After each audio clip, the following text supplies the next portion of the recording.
देखो बच्चों में लास्ट टाइम जो प्रश्न कराए थे, अब उसके बाद ये है ज्ञान परक प्रश्न, नॉलेज बेस्ड क्वेश्चन।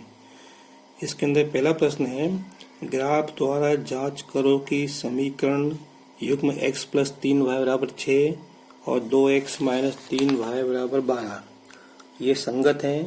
यदि ऐसा है तो इन्हें ग्राफ द्वारा हल करो। तो ये दो समीकरण दिए हैं, ये बताना है ये संगत है या नहीं। एक तो तरीका ये है कि अपन इनके जो गुणांकों के अनुपात निकाल लें, उससे हम बता सकते हैं, लेकिन इन्होंने कहा नहीं, हमको ग्राफ द्वारा करना है। तो इसका मतलब पहले हमको इन दोनों समीकरणों का ग्राफ खींचना पड़ेगा। अगर दोनों समीकरण दोनों रेखाएं प्रतिच्छेद करें या संपाती हो तो हम कहेंगे संगत है। एक बार फिर कहा यदि ऐसा है तो उन्हें ग्राफ द्वारा हल करना है। अगर वो काटती हैं, प्रतिशत करती है, तो वो किस बिंदु पे काटती हैं ये हमको बताना है। तो मैं देखो पहले अपन इनका ग्राफ खींचेंगे, कैसे करेंगे वो देखो आप। समीकरण 1 से हम यहाँ से x का मान निकाल लेंगे, 3y को उधर ले जाएंगे तो ये हो जाएगा 6 माइनस 3y। तो इसमें से हम क्या करेंगे, 3 कॉमन निकाल लेंगे। कॉमन निकालने से हमको थोड़ी आसानी हो जाएगी। 2 माइनस y ये होगा x। अब इसके लिए हम एक सारणी बनाएंगे। यहाँ पे आपको मालूम होना चाहिए कि रेखा खींचने के लिए हमको कम से कम 2 बिंदुओं की आवश्यकता होती है। तो यहाँ पे हम y का मान रखेंगे। तो y का मान सबसे आसान क्या है, y का मान 2 रखो। चलो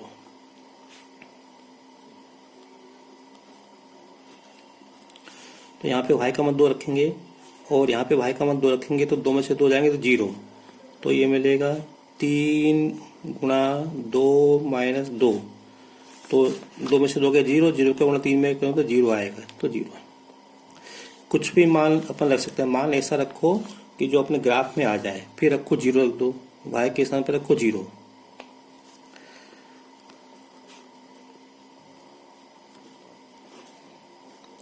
रखने पर तो क्या हो जाएगा इसमें, यहाँ पे ना, तो x बराबर 3 कोष्टक में 2 माइनस 0। 2 में से 0 गया तो 2 गुणा 3 तो 6 आएगा। तो 6 मिला। बस ये हमको एक बिंदु के मान ये मिल गए, मान मतलब निर्देशांक, और दूसरे बिंदु के निर्देशांक अपने ये मिल गए। अब इसी प्रकार हम दूसरा समीकरण लेंगे, उससे भी हम x का मान निकालेंगे। कैसे देखो, 2x 12 प्लस 3y, इसमें से 3 कॉमन निकाल लो तो यहाँ हो जाएगा 4 प्लस y, और यहाँ से 2 हटाओ तो ये 2 बटे में आ जाएंगे यहाँ पे। तो ये हो गया x बराबर। अब यहाँ पे अपन एक सारणी बना लेते हैं, इसके लिए अलग सारणी बनाएंगे।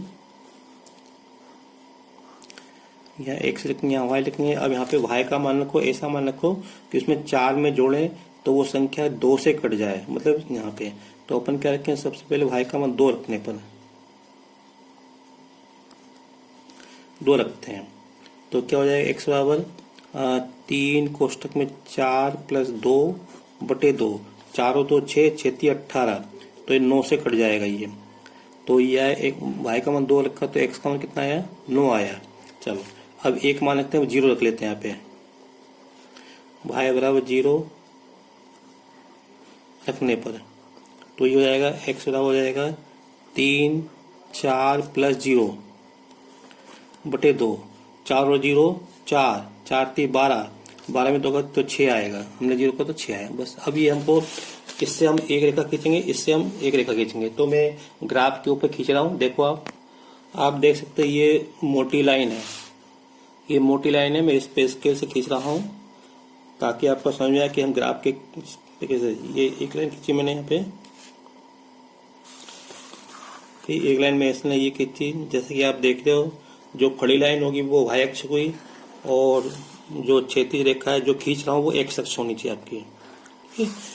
ये जहाँ पे काट रही है ये मूल बिंदु है, इसमें आपको कोई शंका नहीं होनी चाहिए। यहाँ पे ये अपना x अक्ष है और ये हमारा y अक्ष के है। यहाँ पे 0 सभी दूरी 0 से नापेंगे, 1 2 3 4। यहाँ पे -1 -2 -3 माइनस है। यहाँ पे 0 से 1 2 3, नीचे -1 -2 -3, इस तरह से। तो अपन देखते हैं यहाँ पे सबसे पहले x बराबर 0, मतलब अपन इधर ही है। y का मान 2, y का मान यहाँ पे 2 है। देखो आप, ये प्लस का तो अपन ऊपर जाएंगे यहाँ पे 0 से 1 1 और 2, ये 2 तक आ गया। फिर उसके बाद x का मान 6, y का मान 0। x का मान 6 अपने इधर से नापेंगे, 1 2 3 4 5 6, और y का मान कितना है, 0 आ गया। तो अपन इससे पहले अपन एक रेखा खींच लेंगे यहाँ से ना, इस तरह से, ताकि कंफ्यूजन हो। ये जो मैंने पहला समीकरण था ये उसका ग्राफ आया।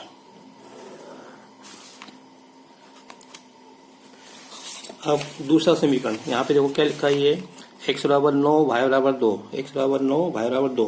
तो यहाँ से x प्लस क्या है, 0 से 1 2 3 4 5 6 7 8 9, ये यहाँ पे आ गया। फिर y का मान 2 प्लस का है तो ऊपर जाएंगे 1 2 यहाँ तक जाएंगे।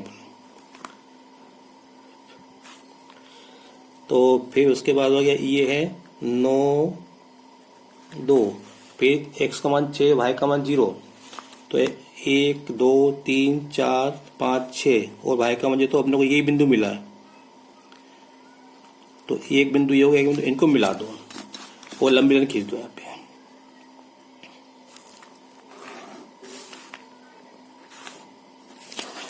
तो ये हो गया, इसका समीकरण हो गया। ये हो गया x प्लस 3y बराबर 6, और इसका समीकरण हो गया 2x माइनस 3y बराबर 12। अब ये दोनों रेखाएं पहले देख लो, क्या ये दोनों रेखाएं काट रही हैं? हाँ काट रही हैं। अगर एक के ऊपर एक होती हैं, अगर एक के ऊपर एक होती तो भी हम कहते हैं इनके संगत हल हैं, तो संपाती कहते हैं। तो इनके हल संगत हैं, ऐसा हो गया। अब ये पूछ रहे हैं कि उसका हल क्या है, तो उसका हल ये दोनों रेखा जिस बिंदु पे काट रही है वो बिंदु का मान क्या है, निर्देशांक है 6 0। तो इसके हल क्या है, 6 2। अगर आप इसको अवलोकन से करते, प्रतिस्थापन से करते, बज्रगुणन विधि से करते तो भी हमको उत्तर 6 0 ही मिलता। ठीक है।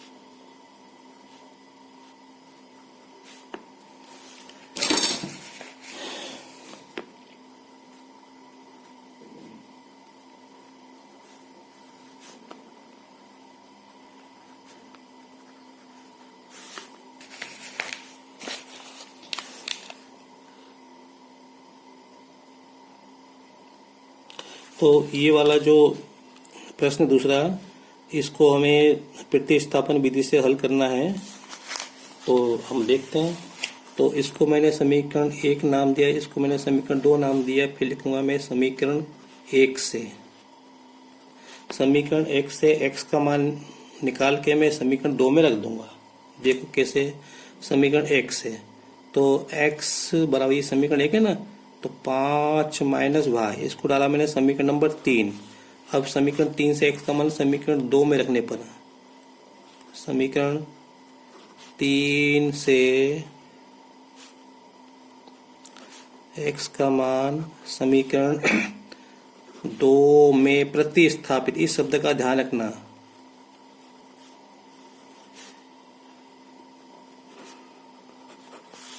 प्रतिस्थापित।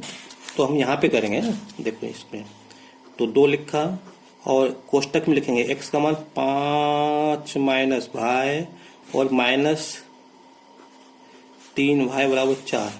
अब 2 कोण इसमें कर दो, तो 2 पंचे 10 माइनस 2y माइनस 3y बराबर 4। तो minus 2y minus 3y minus के 5y हो गए, माइनस 5y 4 माइनस 10। तो ये हो गया, 4 में से 10 गए तो क्या हो गया, माइनस के 6 माइनस 5y, ये माइनस से माइनस पड़ेगा तो ये y बराबर आएगा 6/5। तो क्या y बराबर कितना आ गया, 6/5।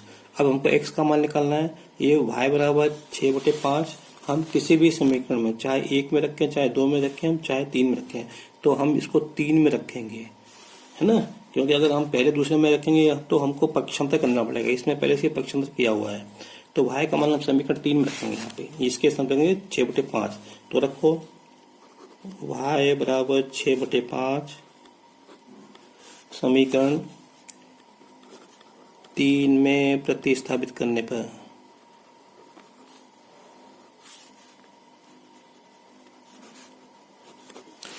तो ये हो जाएगा x बराबर, यहाँ पे देखो x बराबर 5 माइनस 6/5।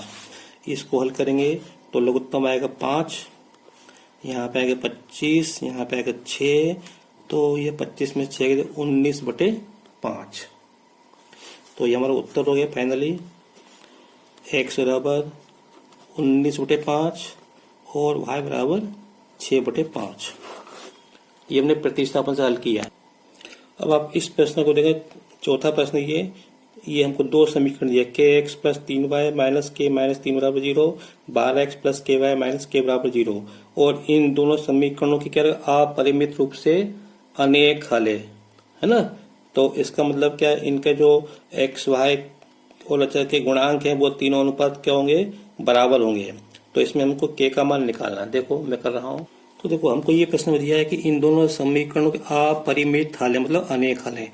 इसका मतलब ये है कि जो a1/a2 और b1/b2 c1/c2 ये तीनों अनुपात क्या है, बराबर। यहाँ पे लिखा है तो हम क्या लिख देंगे, a1/a2 बराबर b1/b2 बराबर c1/c2। मैंने अपने मन से नहीं लिखा यहाँ पे। अब यहाँ पे आप चाहो तो साथ साथ ये भी लिख दो, a1 बराबर कितना है, k, ये k है, b1 बराबर 3 और c1 बराबर माइनस k माइनस 3। तो माइनस कोष्टक में k माइनस 3, a2 बराबर 12, b2 बराबर k और c2 बराबर माइनस k। अब ये मान यहाँ पे रख दो तो ये आएगा k/a2 कितना है, 12 बराबर b1 कितना है, b1 3 दिया है, b2 कितना है, k बराबर c1 कितना है, माइनस k माइनस 3, और ये कितना है, k, c2 कितना है, k माइनस k, सॉरी। अब यहाँ पे देखो, अभी तक हमने इस तरह के जो प्रश्न किए थे उनमें से जो भी मान निकालना होता था वो या तो इस अनुपात में होता था या इस अनुपात में होता था। लेकिन हमको k का मान निकालना है तो k का मान इस अनुपात में भी, इस अनुपात में भी, इस अनुपात में भी। तो थोड़ा ये सवाल उससे अलग है, हमको ये 2 बार प्रोसेस करनी पड़ेगी। कैसे, वो देखो। सबसे पहले हम एक काम करते हैं पहले हम ये समीकरण ले लेते हैं, ठीक है। तो k/12 बराबर 3/k। अब k का मान निकालना है, k से गुणा करो तो इसका गुणा इसमें, इसका गुणा इसमें, तो गुणा करेंगे तो k का गुणा k में करेंगे तो k वर्ग आएगा, इधर 36 आएगा। तो k बराबर आएगा वर्गमूल 36, यहाँ से वर्ग घटाया तो इस पे वर्गमूल आ जाएगा। तो ये आएगा k बराबर प्लस माइनस 6, ऐसा जरूर लिखना है। तो k का मान या तो 6 है या माइनस 6, लेकिन अभी हम नहीं बता सकते इसमें सही क्या है, तो इसलिए हमको ये दूसरा अनुपात भी लेना पड़ेगा, इसका भी उपयोग करना पड़ेगा। इसलिए तो यहाँ पे जाएगा 3k बराबर माइनस k माइनस 3/-k। अब माइनस से माइनस भी कट जाएगा एक बात। अब देखो ये k नीचे है, ये k नीचे है, तो k से k भी कट जाएंगे। अब क्या बचे यहाँ से, 3 बराबर k माइनस 3। अब जब k का मान निकालना है तो इस माइनस 3 को उधर ले जाओ, उधर जाएगा तो 6 हो जाएंगे। तो ये k बराबर 6। तो आप देखो ये k बराबर 6 इधर भी है और k बराबर 6, तो ये हमारा उत्तर सही होगा। तो उत्तर ये है k बराबर 6 रखेंगे तो हमको इसके अनेक हल मिलेंगे, -6 से अनेक हल नहीं मिलेंगे। तो उत्तर k बराबर 6 से लिख दें। तो उत्तर में आप लिख दो k बराबर 6 से अपरिमित हल मिलेंगे। Thank you. अगर आपको मेरा वीडियो पसंद आया हो तो इसे आप लाइक करें, शेयर करें और सब्सक्राइब करें। Thank you.